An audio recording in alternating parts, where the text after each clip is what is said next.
Dear friends, welcome back to my channel. तो फिर चलिए एक्सप्लेनेशन को शुरू करते हैं। इस पार्ट के स्टार्ट में हमें एक मीटिंग दिखाया जाता है। इस मीटिंग में वो लोग थे जो लोग मिखाइल को राजा के तौर पे सपोर्ट करते हैं और हमारे मिखाइल भी यहाँ पर प्रेजेंट था। इस मीटिंग में सभी नोबल्स हमारे एलिस के बारे में डिस्कस करने लगते हैं। वो लोग डिस्कस करते हैं कि जब से हमारे राजा ने एलिस को क्राउन प्रिंस का फियांसे बताया है, तब से सभी लोग क्राउन प्रिंस को ही ज़्यादा सपोर्ट कर रहे हैं।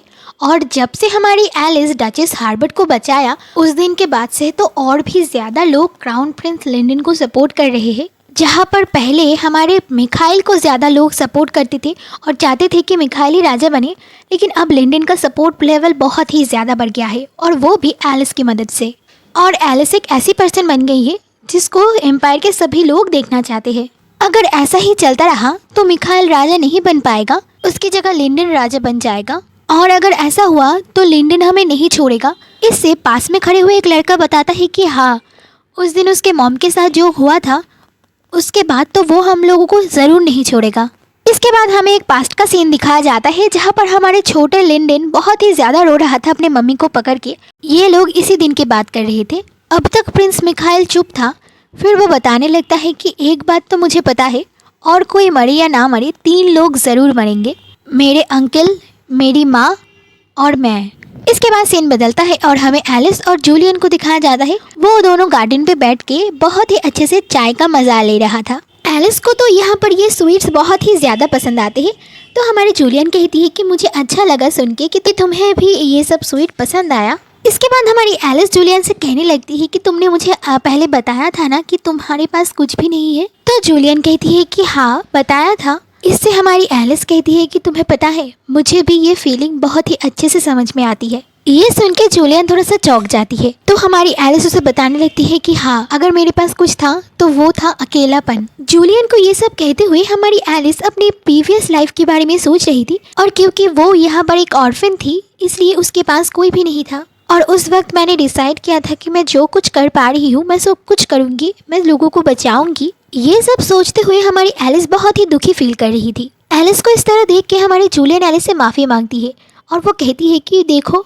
मैं तुम्हारे बारे में नहीं जानती और मैंने तुमसे कितने सेल्फिशली एक बात कह दिया, मुझे माफ़ कर दो एलिस। तो इससे हमारी एलिस जूलियन को बताती है, तुम्हें पता है जूलियन, जिन लोगों के पास कुछ भी नहीं होता वो लोग ही ज़्यादा स्ट्रांग होते हैं, और मैं ये बात खुद रियलाइज़ किया है।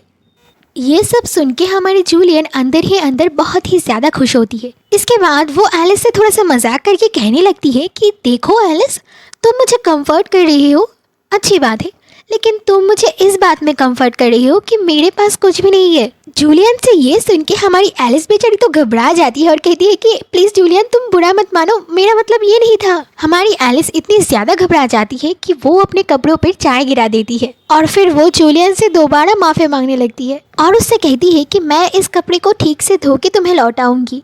इससे जूलियन कहती है कि तुम्हें याद है, तुमने मुझसे प्रॉमिस किया था कि तुम मेरे साथ चाय पियोगे। तुमने अपना वो प्रॉमिस पूरा करते ही एक नया प्रॉमिस कर लिया। इससे वो दोनों ही हंसने लगते हैं। इसके बाद हमारी जूलियन थोड़ा सा सीरियस होकर एलिस से कहती है कि जब तुम्हारे लाइफ में एक बड़ा मोमेंट आएगा, क्या मैं तुम्हारा हेयर स्टाइल बना सकती हूँ? तो हमारी एलिस ग्लैडली मान जाती है। इसके बाद सीन चेंज होता है और हमें हमारी एलिस का घर दिखाया जाता है। यहाँ पर एलिस के फादर एलिस से कह रहा था, मुझे एक मैसेंजर से पता चला है कि तुम अब तक चाइल्ड फैमिली में थी, क्या उन लोगों ने तुम्हारे साथ बुरा व्यवहार किया? ये सुन के हमारी एलिस तो बहुत ही मुस्कुराते हुए कहती है कि नहीं, बल्कि उन लोगों ने तो मेरा बहुत ही ज़्यादा ख्याल रखा। एलिस से ये बात सुन के उसके पापा तो बहुत ही ज़्यादा चौंक जाता है और कहता है कि क्या चाइल्ड फैमिली तुम्हारे साथ अच्छे से बिहेव किया? इसके बाद क्रिस एलिस से पूछता है कि मैंने सुना है कि तुम्हें वहाँ पर बुखार आ गया था। ये सुन के हमारी एलिस कहती है कि हाँ। ये बात सुन के उसके पापा तो अपना सिर पकड़ लेते हैं कि क्या तुम्हें बुखार हुआ था? इसके बाद क्रिस अपना ओवर प्रोटेक्टिव भाई मोड में चला आता है और कहता है कि एलिस, तुम अब ठीक तो हो ना? तो हमारी एलिस कहती है कि हाँ, मैं सच में ठीक हूँ और जूलियन ने मेरा बहुत अच्छे से ख्याल रखा। ये सुन के क्रिस बताता है कि यहाँ पर हम चाइल्ड फैमिली की बात कर रहे हैं, तुम्हें जूलियन से दूर दूर रहना चाहिए। ये सुन के हमारी एलिस कहती है कि नहीं तो, जूलियन और मैं तो दोस्त थे, और देखो वो मेरे लिए इतना सारा कुकीज़ भी भेजा है, और ये कुकीज़ बहुत ही टेस्टी है। एलिस तो अपनी बात कह देती है, लेकिन वो ये नोटिस नहीं करती कि उसका भाई और पापा का हालत क्या हो गया है। वो दोनों तो पूरी तरह से स्टन में रह जाते हैं। दे वाज लाइक, क्या चाइल्ड फैमिली की बेटी और एलिस दोनों दोस्त बन गए हैं? ये तो अनबिलीवेबल है। उन दोनों का रिएक्शन कुछ ऐसा ही था। देखा दोस्तों, एलिस अपने आसपास सब कुछ कैसे बदल रही है। That's why I am very excited to know what is going to happen next. अगर आप लोग भी मेरे जैसे एक्साइटेड हो तो फिर जल्दी से चैनल को सब्सक्राइब और वीडियो को लाइक कर दो, ताकि आप लोगों को भी पता चल सके कि नेक्स्ट एपिसोड में क्या होने वाला है, और मुझे भी पता चल सके कि मेरे दोस्त मुझे कितना ज़्यादा सपोर्ट करते हैं। मुझे अच्छे से पता है कि मेरे दोस्त मुझे ज़रूर सपोर्ट करेंगे।